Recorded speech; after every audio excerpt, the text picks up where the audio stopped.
আসসালামু আলাইকুম। আজকে বিকালবেলা বের হলাম একটু ঘোরার জন্য। তো এক জায়গায় যাইতেছি, আমি নাম টাম জানি না। এক বড় ভাই জিজ্ঞেস করবো, ভাই কোন জায়গায় যাইতেছি আমরা? আমাদের সাথে আছে আমাদের দুলা ভাই, রহিম দুলা ভাই।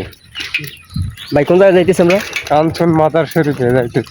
মাজার দেখার জন্য, তাই না? হ্যাঁ, আমরা এখন মাজার দেখতে যাইতেছি। মাজার কাঞ্চন, কাঞ্চনে মাজার দেখতে যাইতেছি। নওগাঁ জেলা। থানা। হ্যাঁ বলেন আপনি। নওগাঁ জেলা পত্নীতলা থানা, কাঞ্চন মাজার শরীফ। আচ্ছা মাজারে যাই, তারপর ভিডিও দেখাবো।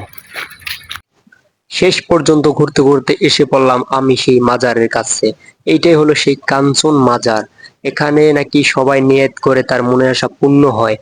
আমি সঠিক জানি না, আসলে আমি কখনো কোনোদিন মাজারে নিয়ত করিনি। যারা যারা করছে সেটা তারাই জানে। এখানে লেখাটা আপনারা দেখতে পাচ্ছেন, এই মাজারটা কত সালে মানে আপনার হয়েছে আর কি, সেটা এখানে লেখা আছে। আপনারা এই দেখতে পাচ্ছেন, এই যে লেখাটা আপনার। আর আমি আসলে জানি না এখানে আসলে কবে কি খোলা থাকে, কবে কি রান্না হয়। তা যারা যারা মাজারকে ভালোবাসেন অবশ্যই আপনারা কমেন্টে জানিয়ে দিন। আর অবশ্যই ভিডিওটা শেষ